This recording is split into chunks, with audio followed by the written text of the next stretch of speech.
कह सकता है और कुछ उसी के जैसे लोग उसको स्वीकार भी कर सकते हैं। हम तो नहीं ना स्वीकार करेंगे, हम नहीं मानेंगे, वो कितना भी कुछ बोल लेगा।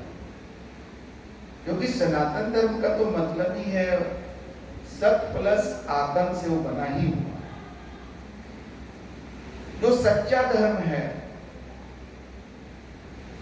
सत्य शाश्वत है, सत्य जो है वो नया भी है और पुराना भी है। मतलब अनादिकाल से सत्य चला आ रहा है, लेकिन हर समय वो नयापन उसमें होता है। यही सनातन का खासियत है और होना चाहिए। तो धर्म का सिद्धांत अनादिकाल से क्या हो सकता है? दया हो सकता है, जिसको रामचरितमानस को सनातन धर्म का ग्रंथ कहा जाता है कि रामचरितमानस में जब कहा जा रहा है कि दया धर्म का मूल है, इसका मतलब सनातन धर्म का मूल क्या हुआ? दया। तो जो सनातन का झंडा उठा के चल रहे हैं, उनके जीवन में दया होना चाहिए कि नहीं? तो जिसके जीवन में दया होगा, वो मुर्गा को तड़पा तड़पा के, बकरा को तड़पा तड़पा के, मछली को तड़पा तड़पा करके, मार करके खाने वाला दया का दावा कैसे कर सकता है? और जिसके जीवन में दया नहीं है, वो सनातनी होने का या कोई भी धार्मिक होने का दावा कैसे कर सकता है? ये तो अधर्म है। ये धर्म कैसे हो सकता है? हिंसा धर्म नहीं हो सकता है, क्रूरता धर्म नहीं हो सकता, ये अधर्म है। ऐसे लोगों को ईमानदारी से स्वीकार कर लेना चाहिए कि वो अधर्मी है, अगर उनका नियंत्रण नहीं हो पा रहा है। कल यहां मंच से व्यक्ति बड़ा अच्छी बात बोले थे कि कोई राक्षस अपने को कह रहा है और राक्षसी काम कर रहा है तो ठीक है, लेकिन अपने को धार्मिक कहते हो, भगवान का भक्त कहते हो और भगवान के नाम पर बकरा काटते हो और खाना में मुर्गा मछली खा जाते हो जीवों की हत्या करके, तो तुम कहाँ का भक्त हो, काहे का भक्त हो, काहे का धार्मिक हो भाई? चलो तुम्हारे जैसे लोग शायद तुमको मान ले, चोर चोर मौसेरा भाई। लेकिन ये तो सत्संग सभा है, साधु संतों का जमात इसको कभी नहीं स्वीकार करेगा। कोई भी सत्संग में आप लोग सुने हैं मुर्गा खाओ? कोई सत्संग ऐसा हो सकता है क्या? तो मूल धर्म जो है, दया धर्म का मूल है, और पाप का मूल क्या है? अभिमान। तो हम अपने जीवन में गुरु बनाते हैं तो हम स्वीकार करते हैं कि हम तुच्छ हैं, हमें जरूरत है, तो हमारे अहंकार का नाश होता है गुरु बनाने की प्रक्रिया में। और गुरु बनाने के बाद गुरु भक्ति के दौरान हमारा अहंकार जो है, अहंकार का जो पहाड़ हम बना के रखे हुए हैं, वो पहाड़ धीरे धीरे मैदान में बदल जाता है, भक्ति के मैदान। अब देखिए, ये सनातन धर्म कह रहा है कि पाप मूल अभिमान, तो अभिमान को बढ़ाने वाला चीज, इस चीज से आपका अहंकार बढ़ रहा है, तो क्या हुआ? पाप का जड़ हुआ कि नहीं? और गुरु बनाने से क्या होता है? अहंकार खत्म हो रहा है। यही बात तो हम बोले कि हम प्रमाणित कर देंगे कि जो गुरु की महिमा को समझते हैं, गुरु की महिमा पर चलते हैं, उनके जीवन से पाप का नाश हो जाता है, समूल नाश हो जाता है, क्योंकि पाप का जड़ अहंकार है और गुरु भक्ति से तो अहंकार ही खत्म हो जाता है। तो पाप का तो जड़े को आप खो देती है गुरु भक्ति कर। अब गंगा नदी में नहाने से क्या होता है? पटना में जो गंगा नदी है, हम पटना में रहते हैं अभी, तो वहां का बात करेंगे, उसमें पूरा पटना का कचरा जो है छोड़ा जाता है, और बड़ा बड़ा टंकी और बड़ा बड़ा नाला बना हुआ है। वो नाला से जब गंगा नदी में वो कचरा छोड़ा जाता है, इतना दुर्गंध फैलता है कि हम आपको क्या बताएं। उसमें नहाने से पाप धुल जाता है, तो ठीक है भाई, उधरे दो लोग, हम आज तक नहीं नहाए, क्योंकि हम गुरु भक्ति रूपी नदी में नहाते रहते। गुरु दरिया में नहाने वाले व्यक्ति हैं हम। तो ये जो मार्ग पर हम लोग चल रहे हैं, आप किसी रास्ते पर चलें और आपको विश्वास न हो कि ये रास्ता मंजिल तक पहुंचेगा कि नहीं, तो आपकी चाल कैसी होगी? थोड़ा सा चलिएगा, फिर रुक जाइएगा, चेक करिएगा कि पता नहीं इससे मंजिल तक जाएंगे कि नहीं। लेकिन अगर आप कॉन्फिडेंट हैं कि नहीं ये मार्ग जो हम जा रहे हैं एकदम मंजिल तक जाएगा, तो मंजिल पर जाने की बेचैनी में आप तेजी से बढ़ते जाएंगे कि नहीं बढ़ते जाएंगे? तो हम बताना चाह रहे हैं कि आप गुरु भक्ति का जो मार्ग चुने हैं, ये मार्ग बिल्कुल सही है। खूब तेजी से आगे बढ़िए इसमें, क्योंकि हर धर्म, हर संप्रदाय गुरु भक्ति की बात को स्वीकार करता है, भले ही उसको मानने वाले उस पर चले या ना चले। तो ये जो गुरु भक्ति का मार्ग है और सत्य पंथ जो है हमारा, सत्य का मार्ग, ये कैसे अलग है, ये अब आपको बताते हैं। देखिए, सत्य जो है वो किसी का प्राइवेट लिमिटेड कंपनी नहीं हो सकता है। सत्य सबके अंदर है, सबके जीवन में सत्य है। किसी के जीवन में अगर सत्य न हो तो जीवन उसी समय समाप्त हो जाए। तो सबके जीवन में सत्य है, लेकिन दो वर्ग है लोगों का। एक वर्ग है जो सत्य के महिमा को समझकर सत्य से उसको इतना प्रेम है कि सत्य पर चलने का निर्णय लेता है कि नहीं हम सत्य पर ही चलेंगे, वही सत्यपंथी है। सत्यपंथी उसी को कहते हैं। ऐसे सबके जीवन में सत्य है।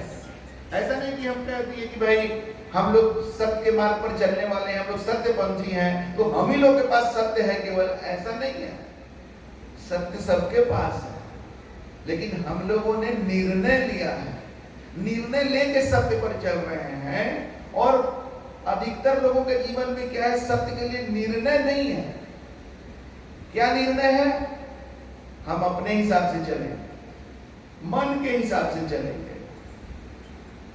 तो मन कभी असत्य चीज के लिए भी मन आकर्षित हो जाता है, तो फिर मन के हिसाब से वो असत्य पर भी चलते हैं। कभी सत्य पर भी चला, कभी असत्य पर भी चला, उसका कोई मायने नहीं है। लेकिन जो निर्णय लेता है कि हमें सत्य पर चलना है, और वो भी निर्णय अकेला नहीं लेता है, वो निर्णय ये लेता है कि आज असत्य को लोग सत्य समझ रहे हैं और सत्य को असत्य समझ रहे हैं। तो एक गुरु हमें चाहिए जो हमें सत्य और असत्य में अंतर बताए, सही मार्ग और गलत मार्ग में अंतर बताएं, हमारी आंखें खोल दें ताकि हम सत्य के मार्ग पर चल सकें। ऐसे व्यक्ति को सत्यपंथी कहते हैं, जो सत्य के मार्ग पर चलने के लिए एक मार्गदर्शक भी अपने जीवन में चुना है। वो निर्णय भी लिया और निर्णय लेने के बाद मार्गदर्शक भी चुना, और मार्गदर्शक चुनने के बाद वो सत्य के मार्ग पर चलने के लिए अपना जान देने के लिए भी तैयार है। ये लालची लोग का मार्ग नहीं है। कामी क्रोधी लालची इनसे भक्ति न होए, भक्ति करे कोई सूरमा, जाति वरण कुल होए। कामी जिसके अंदर वासनाएं हैं, क्रोधी जो भड़क जाता है, और लालची, लालची को लगता है समझाने की जरूरत नहीं। कामी क्रोधी लालची इनसे भक्ति न होए, ये सत्य के मार्ग पर, भक्ति के मार्ग पर नहीं चल सकते हैं। भक्ति करे कोई सूरमा, भक्ति के मार्ग पर चलने का निर्णय लेने के बाद चल वही सकेगा जो वीर होगा। और कैसे चलेगा वो वीर? जाति वरण कुल होए, उसको अपना जाति को तिलांजलि देना पड़ेगा। जो सामाजिक जाति है उसको, सामाजिक जाति के संकीर्ण दीवारों में रहने वाला कभी सतपंथ के मुक्त आसमान का आनंद नहीं ले सकता। वर्णवाद के कुआं में रहने वाला कभी सतपंथ का खुला गगन का हवा नहीं ले सकता। और जाति से भी संकीर्ण चीज है खानदान।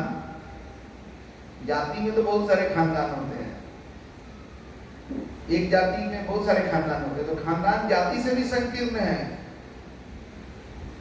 तो जो खानदान में अपने को सीमित करके रखे हुए हैं, उनको खानदान से ज्यादा, परिवार से ज्यादा कुछ भी नहीं दिखाई देता है।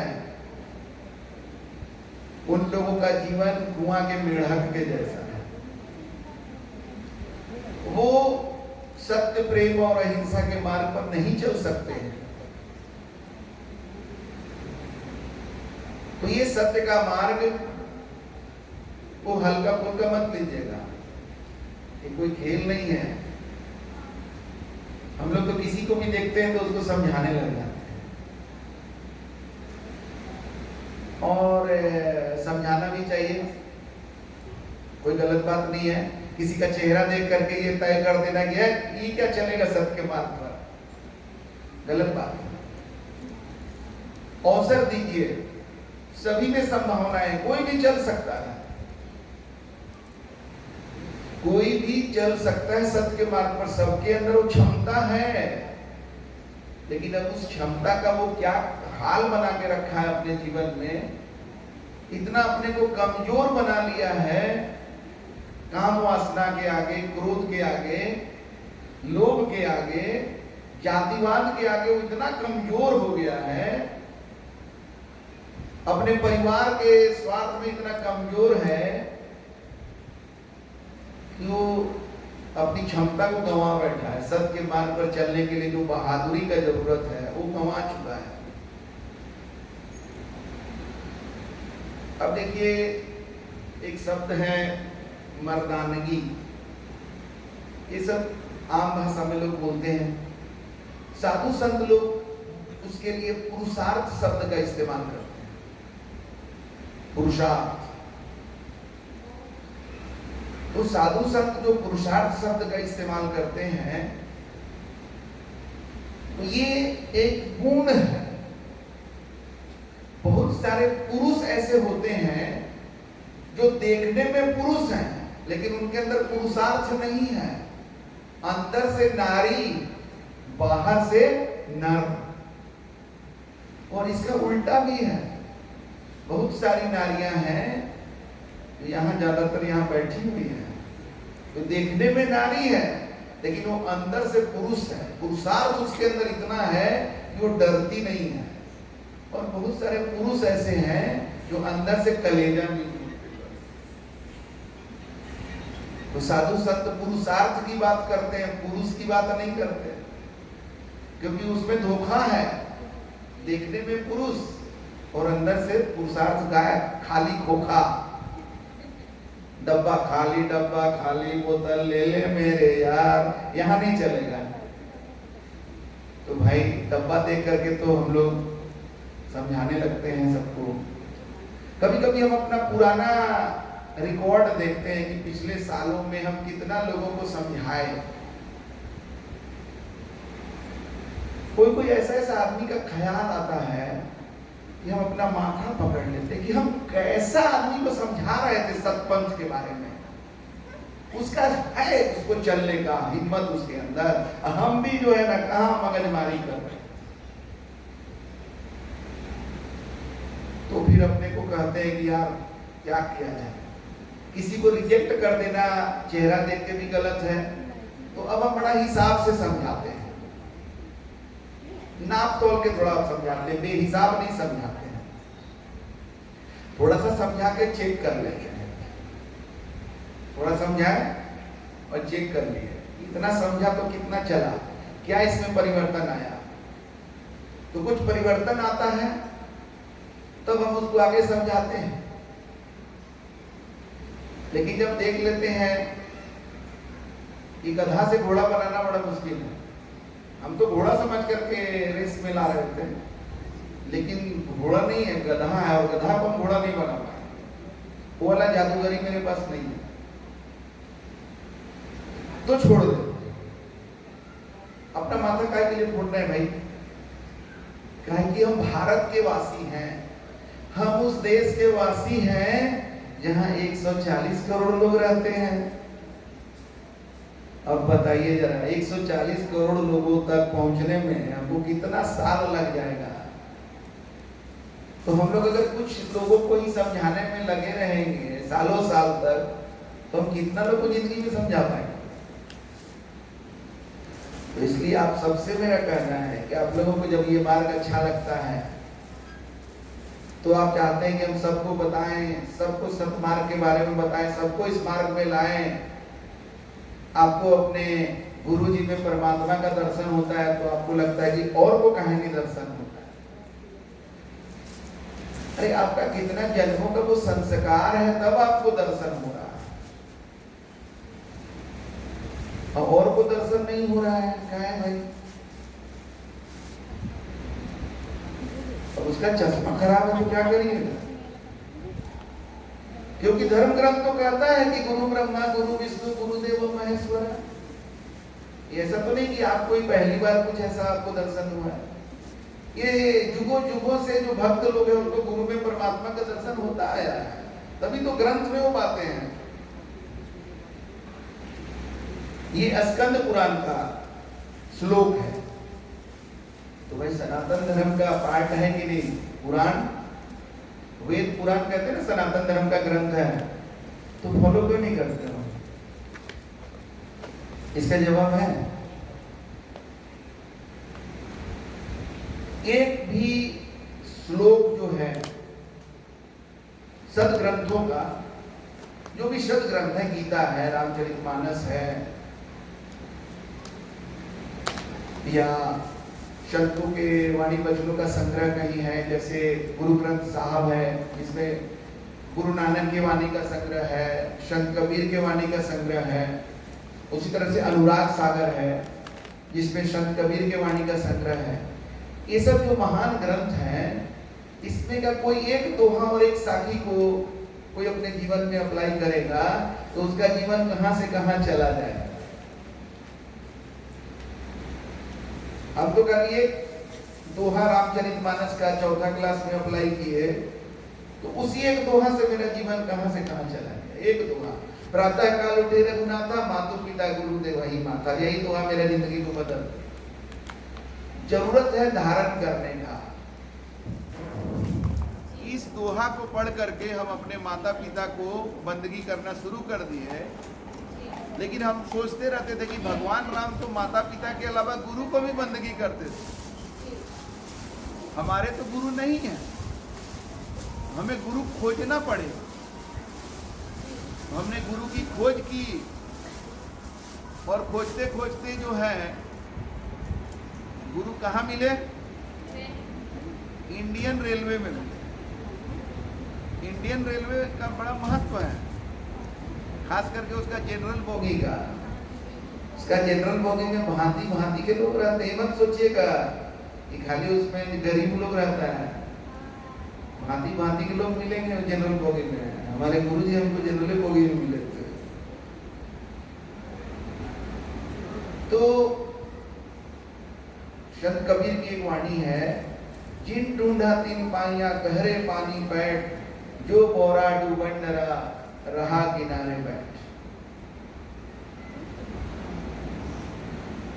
तो जो चीज भी आप ढूंढते हैं ना, हर चीज आपको मिलेगा। हम गुरु को खोजते थे जिस समय, उस समय ये साखी हमको बल देता था कि खोज रहे हो ना, जरूर मिलेगा। थोड़ा और गहराई में जाओ, थोड़ा और गहराई में जाओ। जो बोरा डूबन डरा रहा किनारे बैठ, है कि नहीं? अभी सत्संग में बहुत सारे नए लोग आए, कल का कार्यक्रम अटेंड किए, फिर आज का कार्यक्रम में गुरु दीक्षा लेने का कार्यक्रम था। गुरु दीक्षा का जब बारी आया, कूदूं कि ना कूदूं, कहीं कूद गया और डूब गया तो क्या होगा? तो एक छोटा सा दृष्टांत याद आ गया। एक बार एक बंदर और बंदरिया पेड़ के ऊपर गुलाटी ले रहे थे, और वो पेड़ एक तालाब के किनारे था। कभी कभी देखते बड़ा अच्छा लगता है, तालाब रहता है उसके किनारे पेड़ रहता है और बांध बना रहता है। आकाशवाणी हुई कि अभी पेड़ पर से जो छलांग लगा देगा तालाब में, वो राजकुमार और राजकुमारी बन जाएगा। मतलब अगर नर है तो राजकुमार बनेगा, नारी है तो राजकुमारी बन के निकलेगा। तो ये आकाशवाणी बंदर और बंदरिया दोनों सुने। अरे ये क्या है भाई, कौन आवाज आया?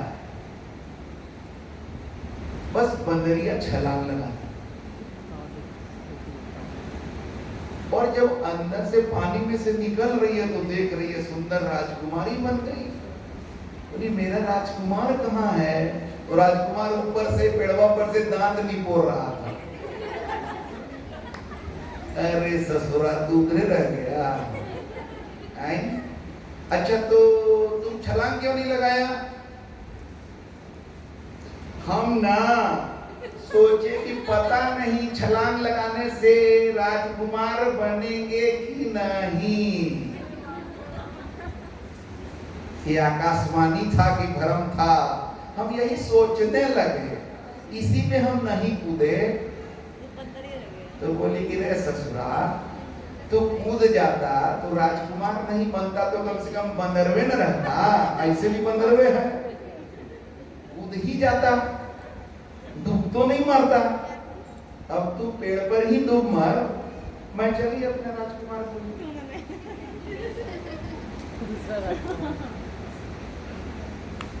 तो भाई हमारे गुरुजी तो ट्रेन में मिले थे, अनजान, कोई परिचय कराने वाला नहीं। ट्रेन में 2-4 स्टेशन पार करने तक उनसे बातचीत हुई। उतना में हमको समझ में आ गया कि ये पहुंचे हुए महापुरुष हैं। परमात्मा की कृपा से जो हमारी खोज थी मिल गए हैं। तो हम तो किसी से वेरीफाई करने नहीं गए, हम एड्रेस ले लिए। फोन नंबर का जमाना नहीं था, एड्रेस लिए, पत्र लिखे। हम पत्र लिखते थे, वो पत्र लिखते थे, प्रेम पत्र।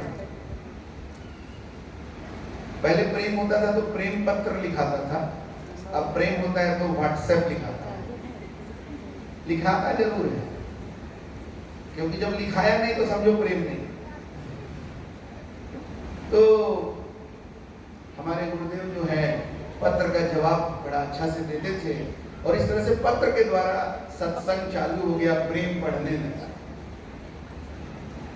अभी आज कार्यक्रम में रांची से एक महिला आई हुई थी, वो हमसे रांची में 5 मिनट के लिए मिली थी। हम अपने एक मित्र के पिताजी के श्राद्ध में गए हुए थे, तो हमारे मित्र भी आए हुए थे। आज सवेरे गए हैं, और वो जिनके बारे में बात कर रहे हैं वो भी थोड़ी देर पहले जो प्रसाद लेकर गई वो महिला थी। हमसे 5 मिनट के लिए मिली, बिल्कुल अनजान महिला। हम उस कार्यक्रम में गए जहाँ 100-150 लोग थे उस श्राद्ध कर्म में। हम केवल वहां जाकर भोजन भी नहीं किया, हम चले आए, केवल वहां अटेंडेंस देने गए थे कि मेरे मित्र के पिताजी का ये है।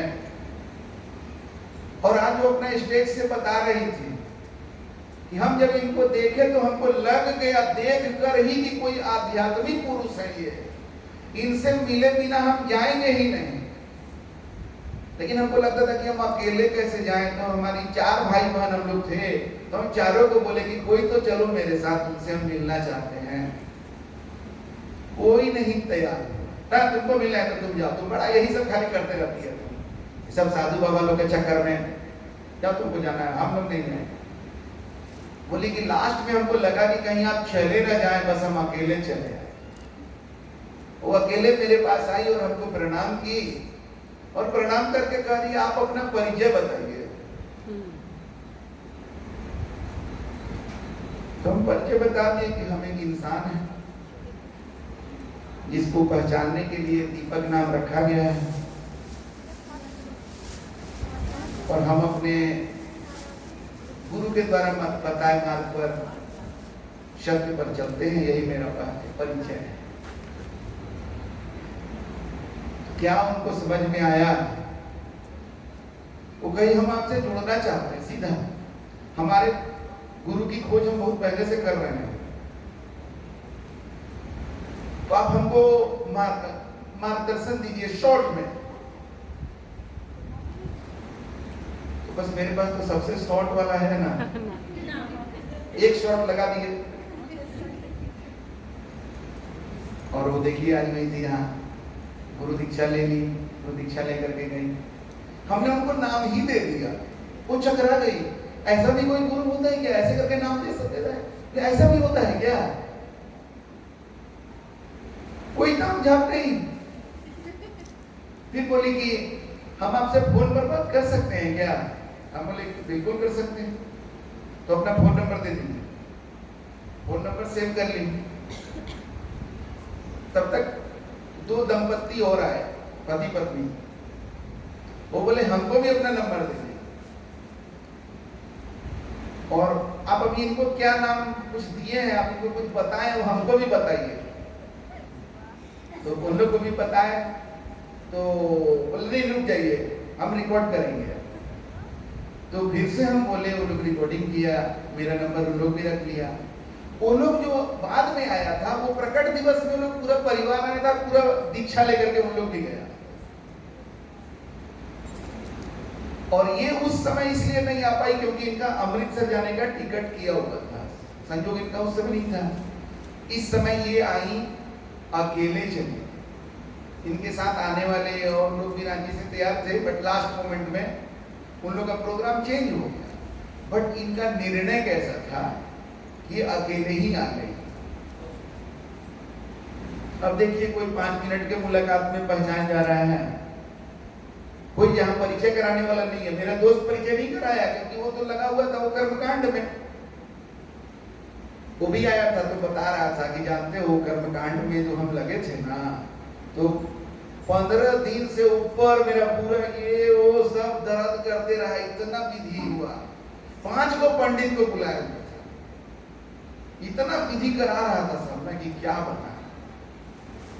पिताजी का मुक्ति हो कि नहीं, कि उसका कहीं ना मुक्ति उसी समय हो गया। ऐसा कर्मकांड करा देता है कि आदमी मुक्ति उक्ति भूल के कहता है ये प्रोसेस से मुक्ति मिल जाए जल्दी से, बाप बाप करने लगता है। कई बार लोग कर्मकांड का जस्टिफिकेशन में ये सब बात भी बोलते हैं। आप नहीं जानते हैं कि कर्मकांड के पीछे बहुत बड़ा कारण है। क्या कारण है? ये सब कर्मकांड से आप दुख भूल जाते हैं। सही बात है। जो दुखी है उसको और इतना दुख ऊपर से लाद दो, तो दुख वाला भूल करके तेरा वाला दुख याद करो। यही है कर्मकांड। वाह वाह वाह। तो क्या करिएगा? अब हमारी बात तो खराब इसीलिए न लगती है, ये बात बोल देते हैं तो आपको खराब लगता है, लेकिन हमको इसलिए खराब नहीं लगता है कि संत कबीर के साथ भी ऐसा ही होता है। ये जो समाज के ज्ञानी लोग हैं ना, तथाकथित ज्ञानी लोग जो पूरे समाज को बेवकूफ बना करके अपना उल्लू सीधा करते हैं, इन लोग से सदगुरु कबीर का कभी बना ही नहीं, आज तक नहीं बनता। तो उन्होंने कहा कि देख भाई, तेरा और मेरा मनवा एक ना होई रे, तेरा और मेरा मनवा एक ना होई। काहे ना होई? तू कहता है लेखा लेखी, 2000 साल पहले जो भी लिख दिया गया तू कहता है कि आज भी यही है। अब कोरोना बीमारी आया तो चरावक का ग्रंथ निकाल करके दवा खोजोगे तो कोरोना का दवा मिलेगा? चरावक के ग्रंथ में मार देगा पेशेंट को। कोरोना नया बीमारी आया है, इसका दवा निकालना पड़ा, वैक्सीन निकालना पड़ा। तो तू कहता है लेखा लेखी, जो लिख दिया गया तो मुझे लकीर का फकीर बनाता है। और संत कबीर ने क्या कहा? तू कहता है लेखा लेखी, अब मैं कहता हूं देखा देखी। हम जो देखे हैं वो बात हम कहते हैं। तुम लिखा वाला बात करते हैं, हम देखा वाला बात करते हैं। और इतना ही नहीं, मेरा और तेरा उद्देश्य ही अलग अलग है। मैं कहता सुलझावनहारी, मैं लोगों का जीवन सुलझाने के लिए सिंपल बात बताता हूं, सत्य को सिंपल करके बताता हूं।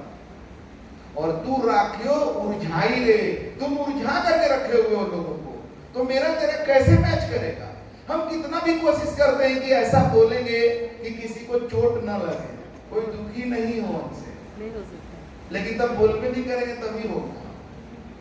हम बोलेंगे तो तुम बोलेगा कि ये बोलता क्यों है, क्या कि सही बात बोलेंगे तो भाई लग जाएगा दुख। लेकिन हम क्या करें, हम दिल दुखाने के लिए नहीं बोलते हैं, मनवा पर चोट मारते हैं, क्योंकि वो मन तुम्हारा दुश्मन है।